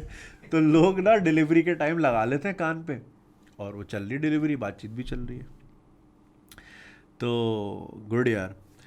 Every month I send money to my family. काफ़ी मेहनत करके मैंने कुछ सेविंग की है ताकि कोई अपना काम स्टार्ट कर सकूं, बट मेरे अब्बू को अंदाज़ा हो गया कि इसके पास पैसे हैं, तो वो मुझे इमोशनल ब्लैकमेल कर रहे हैं कि पैसे हमें दो ताकि वहीं कोई घर बना सके। अच्छा, पाकिस्तान में कोई घर बना सके, जबकि फ़ैमिली के लिए घर बनाना तो अब्बू की ज़िम्मेदारी थी। और ये बात का अंदाज़ा आपको भी सुन के हो गया होगा। भाई अब्बू को फुर्सत अगर होती तो बनाते ना, वहाँ तो लाइन लगा रहे थे अब्बू। उस वक्त सोचते, कम पेट होते तो पैसे बचते, लेस माउथ टू फीड तो बन सकता था ना। अब आप पे लगा रहे, गलत बात है। आप यार सुबह फैक्ट्री में, रात को पिज़्ज़ा डिलीवरी, वो भी इटली में। जिस्म टूट जाता होगा मेरा, मतलब मेरे भाई का। खैर बात बिल्कुल ठीक है भाई, उनकी जिम्मेदारी थी। आपकी जिम्मेदारी है इटली में घर बनाना, वो अब्बू की थी यहाँ बनाने, नहीं बनाया उन्होंने। बट हमने सारी ज़िंदगी रेंट के घरों में ही गुजारी है और उन्होंने सारी ज़िंदगी कोई ख़ास मेहनत नहीं की और 6 बच्चे पैदा किए कि ये बड़े होके कम। अबे मतलब लोगों की प्लानिंग देखो कि मैं काम नहीं कर रहा, ये आ गई है मशीन, इसमें मैं टोकन डालूंगा, बच्चे पड़ो पड़ो पाएंगे, वो बड़े होंगे, वो मेरे दिन फेरेंगे, मैं नहीं फेरूंगा, मैं बस इतनी मेहनत करूंगा कि मैं दही जमा दूं। ऐसा ही है, मैं हिल जाऊं मैं थोड़ा सा, अच्छा उसमें भी खुद नहीं हिलते होंगे, कुछ होता है ना बड़े काहिल, बेगम खुद ही समझ रहे ना आप, वो भी मेहनत नहीं कर रहे, भाई तुम ही आ जाओ, तुम कर लो। अबे मर्दों को थोड़ी पैदा करना होता बच्चा, पैदा तो औरत करती, वो ले लेके फिरती है यार 9 महीने, यार आसान नहीं है भाई, इतना पेन। सोचो यार आपके आगे मतलब बोरा बंधा हुआ है एक 15 किलो का, इतना तो हो ही जाता होगा ना, वजन तो बढ़ जाता है ना, कॉन्स्टेंटली बंधा हुआ है। अबे यार मगर भाई इनको थोड़ी भाई प्लानिंग मैं कर दूंगा, फिर ये बड़े होंगे, जैसे भी बड़े हो, मिट्टी खा के बड़े हो, चूंटियां खा रहे हैं, रबड़ खा रहे हैं, चौक खा रहे हैं, ऐसे ही होता है ना, गली के कुत्ते के ऊपर बैठे हुए बच्चे, बस जिस तरह वो बड़े हो जाए उनको लगा दूंगा कारखाने, फिर वो मेरे दिन फेरे, मैं तो नहीं फेर सकता, मैं बस यही फेर सकता हूँ, वो फेरे फेरे जा रहे हैं 6-6 बार। अबे ऐसे लोगों को जेल कर देनी चाहिए भाई, या तो उनकी नफ्स काट लो, नहीं होंगे बच्चे, 2 के बाद काट, गवर्नमेंट पकड़ के काट दे। क्यों? अबे भाई फिर वो अंडर डेवलप्ड होंगे ना बच्चे, पॉपुलेशन का होना नुकसानदेह नहीं है, चाइना ने दिखा दिया ना आपको कि वो तो लेबर है भाई, मैन्युफैक्चरिंग लेबर है, उन्होंने तो प्रूव कर दिया। मगर फारिग पॉपुलेशन जो है ना वो नुकसानदेह, और हमारे यहाँ फारिग पॉपुलेशन है, अब वो उसके पास कोई स्किल ही नहीं है, 7वीं में इसको छुड़वा दिया, ना कुछ पढ़ सका ना कोई स्किल सीख सका। अब जैसे जैसे बेचारा लिबिया के रास्ते मर जाते हैं लोग भाई डंकी लगा के, ऐसा ही है, कंटेनरों से लाशें निकलती हैं, कितनी कहानी है ये पंजाब साइड के लोगों से आप ज़रा सुने ना, जो गांव देहात के बेचारे ज़मीनें बेच के या भैंसें बेच के ये जाते हैं, कितनों को तो बोलते हैं लंदन लेके जा रहे हैं, अबे वो साउथ अफ्रीका में एक शहर है ईस्ट लंदन, वहाँ ले जाते हैं, कहते हैं लंदन तो है, देख ले बड़ा बड़ा लिखा हुआ है, वो बेचारे वो होते हैं यार, उनको इतनी नहीं होती, पढ़े लिखे नहीं होते, वो कहते हैं हाँ लंदन तो आ गए, वहाँ भेड़ की आँख, वहाँ पे जाओ तो वहाँ पे तो भाई लूटिंग चल रही है धड़ाधड़, जोहानिसबर्ग में और इधर उधर, वो तो साउथ अफ्रीका में पहुँचा दिए, ऐसे भी हैं। ए यार कसम खुदा की,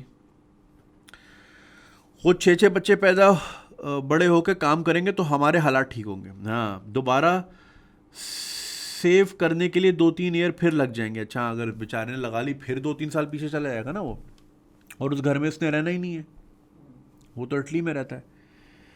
मैं तो चाहता था एक बार अपना काम स्टार्ट हो जाता फिर घर भी बन जाता, प्लीज़ गिव मी सजेशन। नहीं बिल्कुल ऐसे ही करो, बोलो भाई अभी रह रहे हो ना सही, सारी ज़िंदगी रहे हो, 2 साल और रह लो, मगर मुझे काम स्टार्ट करना, वरना आप देखो अभी आप में जो एनर्जी है ना वो अगले 2 साल बाद तो नहीं होगी ना, और फिर उसके 2 साल बाद और कम होगी, क्योंकि we are not getting any younger बेटा, हम बूढ़े ही हो रहे हैं, हम जवान नहीं हो रहे। तो यही टाइम है, सही जगह लगा लो, सही डिसीजन ले लो, कोई इनको घर से तो नहीं निकाल रहा ना, कोई मालिक मकान तो नहीं खड़ा हुआ ना, रोज़ तंग तो नहीं कर रहा ना, किराया टाइम पे जा रहा है, खल्ली वल्ली कोई मसला नहीं है, घर बन जाएगा यार, और बड़ा बन जाएगा।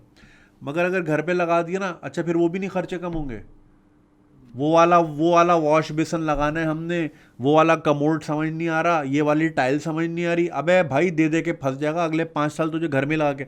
जिस तरह पाकिस्तान में मस्जिद हमेशा अंडर कंस्ट्रक्शन रहती है, हमेशा अंडर कंस्ट्रक्शन रहती है, बे बन के ही नहीं देता मीनार।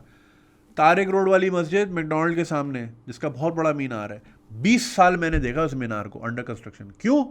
जान के नहीं बनाया जाता। मैं उस मस्जिद की बात नहीं कर रहा, ओवरऑल जितना आप दिखाओगे ना शटरिंग के डंडे लटके में, चंदा मांगना आसान है कि यार मस्जिद बनानी है, अब यार पिछले जुम्मे तो दिया, अबे तो तेरे 10 रुपए से बनेंगे क्या, और लाओ, रीज़न बनता है। आप पूरे कराची में देख लो, पूरे पाकिस्तान में देख लो, मस्जिदें हमेशा अंडर कंस्ट्रक्शन मिलेंगी, पेंट नहीं हुआ होगा, हैं वो कच्ची ईंट वाला सीमेंट हुआ होगा, पेंट नहीं हुआ होगा। तो इसी तरह वो घर वाले भी लटका के रखेंगे, अच्छा घर ले लिया अब ये भी चाहिए वो भी चाहिए वो भी चाहिए, तो आप तो पिज़्ज़ा, आपका पिज़्ज़ा बन जाएगा वहाँ, यहाँ घर नहीं बनेगा।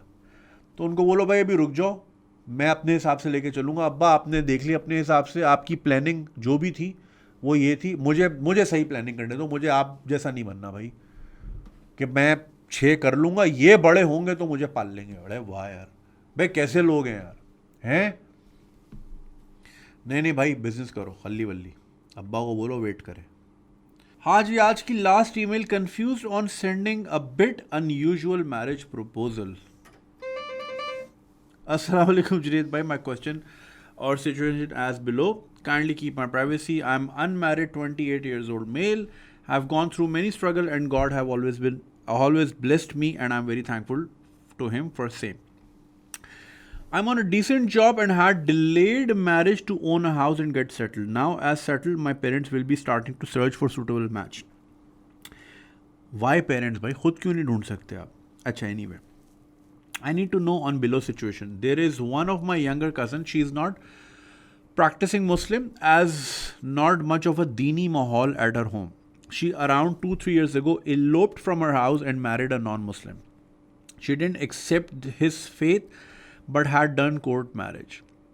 So later on, marriage didn't work out as the boy was exploiting her financially and pressuring her for money, and situation became where she was only doing one job. Acha, okay. Now some months back she got divorced via court and is staying independently. She had understood her mistake early on itself. Her parents also talk to her and sometimes meet. I'm close to her parents from childhood and they also love me. So now my thinking was that I'm going for arranged marriage. Can I think of sending proposal to my cousin? It is not like I'm in love with her or have ever thought of marrying her earlier. My thought is simple, that if I can send proposal to random girl, then why not her? हैं? ये क्या बात हुई भाई? दिल नहीं कर रहा, बस दूसरे को भेजना. चलो अबे, ये कोई बचे हुए चावल थोड़ी फ्रिज में कि यार आपको भेजने, चलो यार मैं कज़न को भेज दूँगा. भाई रिश्ता है ये. I don't have problem with her past as she is still Muslim. To be honest, there's a bit of sympathy too. नहीं, don't do that भाई. तरस खा के नहीं करना कुछ. कभी भी ज़िंदगी में तरस खा के काम नहीं करना. If you really like her, then do it. Knowing her society that she might remain unmarried for longer period of time, so and also will not find good suitable रिश्ता. तो आप कोई बैटमैन हो क्या जो आपने बचाना है दुनिया को? I mean, okay, let me read it out. I sometimes think that maybe Allah can give her hidayah through me and she could inshallah become practicing Muslim. भाई ये सेवियर क्यों बनते हैं हमारे यार? Sometimes my thoughts are that I should directly approach practicing Muslim girls and ignore her. Like I don't want to impose my thoughts on her on other, and you know, what if she doesn't want to try and become practicing? What will you suggest here, please? Also, I think that while sending her proposal, in what way can I insist that after marriage she should try to become practicing at least slowly and steadily? As after marriage people do adjust, but it should not imply that I will be forcing her to do something. Like I won't be asking her to do something to wear a niqab, as it is her choice. However, I would be expecting her things from her, like to learn more about religion, start praying. Like I won't be. Acha, okay. Also, what if she and her family think that I'm only doing this out of sympathy? Thank you for your response. P.S. My family won't be having issue with any of this. I don't care about about opinions of any other relatives or society. So basically एक साहब हैं, 28 साल के हैं, independent हैं, अब रिश्ता ढूंढने की हंट में निकले हुए हैं पेरेंट्स के थ्रू. इनकी एक कज़न है जिन्होंने भाग के आउट ऑफ रिलीजन शादी कर ली थी. अच्छा, इसमें जो आपने लिखा ना, she married a non Muslim, मुझे ना इस टर्म, ये non Muslim, when you say non Muslim you practically devoid other religions to exist. आप बस समझते हो कि एक मुस्लिम होता है और एक नॉन मुस्लिम होता है. यू कैन चूज टू से पीपल ऑफ अदर फेथ.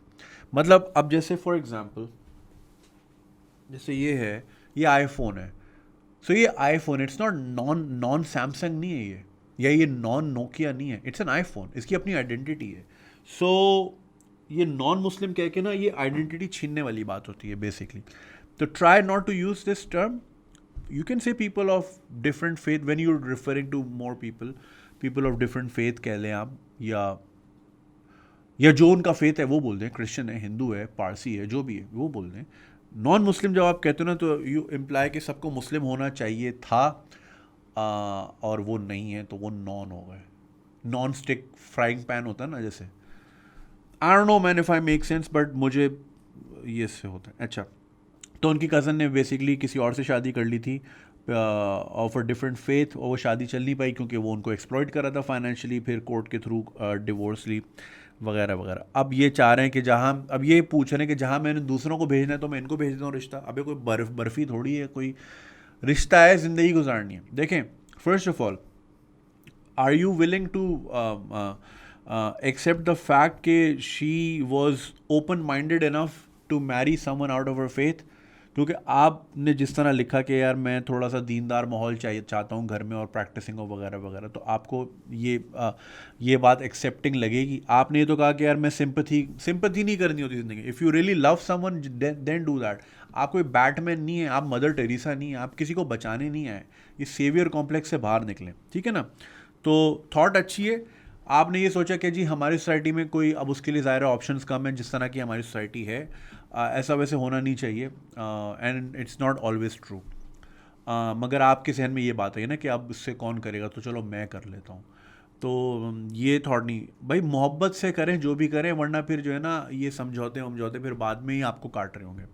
दूसरी चीज़ ये कि if you are okay with marrying someone who has a past, क्योंकि देखें sometimes people tend to bring trauma of their past life और वो प्रोजेक्ट करते हैं अपनी एग्जिस्टिंग लाइफ पे, जो कि again it's a very negative thing to do, but people do that क्योंकि that's what people are made of, weak emotions या कुछ भी कह लें आप। तो ये तो है, तो एक फिर वो कंपैरिजन होना या फिर पिछली लाइफ का ट्रॉमा, क्योंकि वो कहते हैं ना बैगेज तो होता है, ठीक है।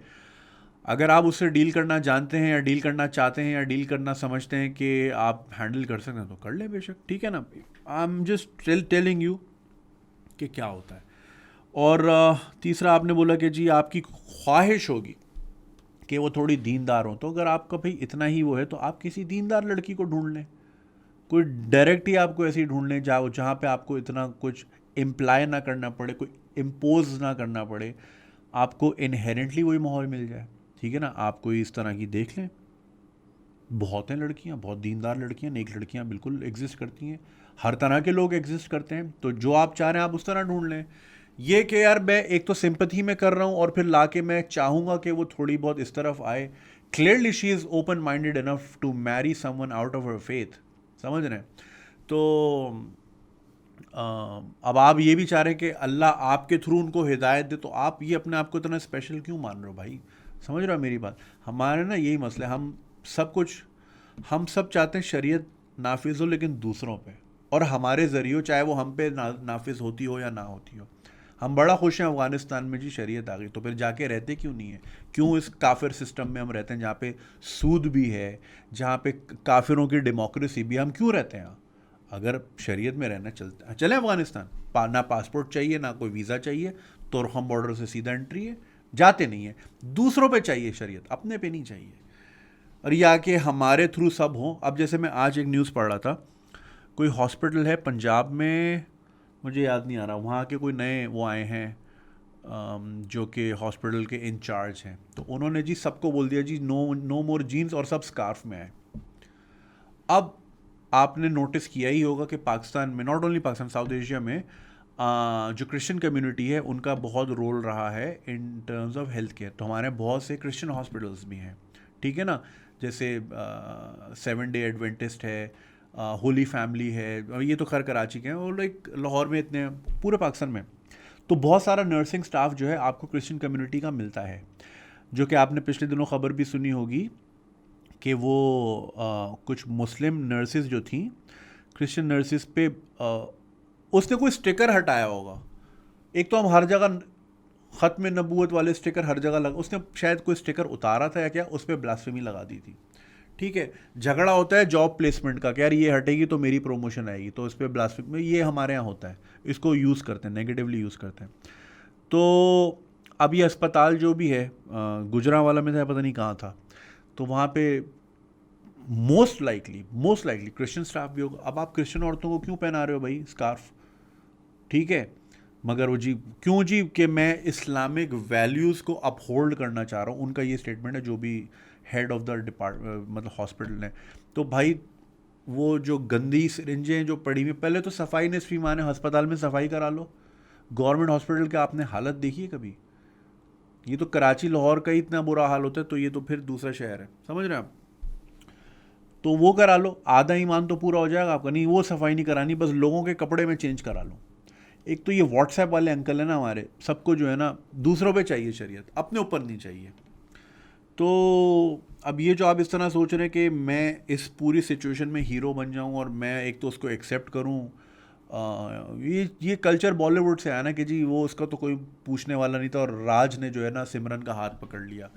ये हम राज बनना चाहते हैं, ऐसा ही है, हंस रहे हो कि मैंने बचा लिया, तुम्हें किसने मुंह लगाना था। फिर कल को आपकी ज़बान पे ये ताना भी आएगा, लड़ाई झगड़े तो होते हैं, हर घर में होते हैं, तो कल को मुंह पे ये भी ताना आएगा, तो फिर आप गुस्से को काबू कर पाएंगे उस सिचुएशन में? कल को लड़ाई होगी, एक दूसरे पे कीचड़ उछले, मतलब करते हैं, सारे ही करते हैं, गुस्से में ऑल फॉल निकल ही आता है। तो कल को आपने अगर ज़बान चला ली कि तू तो भाग के गई थी, क्या आप होल्ड करेंगे या आप उसको विद होल्ड करेंगे इस तरह की बातों को? बहुत सारी चीज़ें हैं भाई। तो मैं मेरी पर्सनल ओपिनियन अगर आप लें तो किसी को चेंज करने से बेहतर है यार, आपको जो चीज़ चाहिए आप वही ढूंढ लो।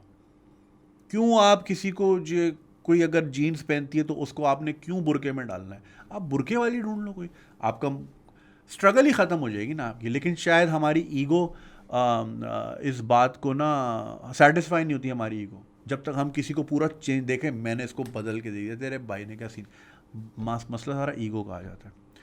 वरना दूसरे ऑप्शन तो बिल्कुल अवेलेबल हैं, भरपूर अवेलेबल हैं। तो आप ये देख लें भाई, if you can deal with her past life trauma, baggage और दूसरी चीज़, I am sure she must be a wonderful person. मैं ये नहीं कह रहा, मैं उनको, I am not putting her in a bad light. People make mistakes, people fuck up all the time, and I personally believe second chances होने चाहिए life में। क्यों नहीं होने चाहिए? हम जिस तरह डिस्कार्ड करते थे ना विडोज़ को या फिर डिवोर्सीज़ को, ये बहुत गलत कल्चर है, बहुत गलत कल्चर है। मैं तो एटलीस्ट कभी भी नहीं मैं इस चीज़ को नहीं मानता।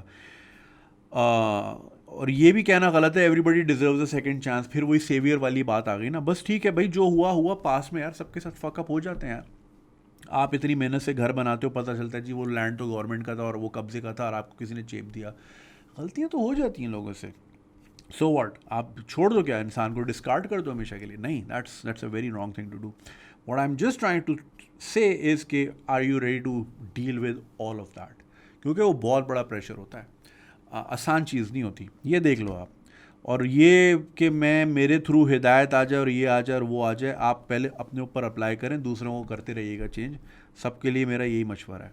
हम सब चाहते हैं कि सब हमारे जैसे हो जाए, जबकि हम वैसे ही नहीं है जैसा हम चाहते हैं कि हम हैं। You what I am saying? सब दूसरे पे लगाना चाहते हैं। तो बस ये है मेरा मशवरा, यही आप देख लें। सिंपथी से हट के मोहब्बत है तो करें, मोहब्बत ज़्यादा ज़रूरी है भाई। सिंपथी विम्पथी से शादियाँ नहीं चलती, मोहब्बत से चलती हैं, और दोस्ती से, फ्रेंडशिप से। Friendship is very important in a marriage. वरना वो फिर यही होता है, सड़े हुए मुँह होते हैं और बस रह रहे होते हैं, बच्चे हैं, अब क्या करें, रहना तो है। तो वो उससे बुरी और थर्ड क्लास लाइफ दुनिया में और कोई नहीं होती, ज़िल्लत वाली लाइफ होती है कि जी जहाँ आप बर्दाश्त कर रहे हो एक दूसरे को। अगर आप अपने फैमिली में, अपने पेरेंट्स में ही देखें तो वो आदतन साथ रहते हैं, मोहब्बत में साथ नहीं रहते। बस 40 साल से साथ हैं तो आदत है एक दूसरे की, लेकिन मोहब्बत नहीं होती। वाई? बिकॉज बेजोड़ थी ना शादी, उनका माइंडसेट कुछ और था, उनका कुछ और था, मिला दिया आपने, चलो जी मैजिक करो, जाओ कमरे में और बच्चे ला के दो।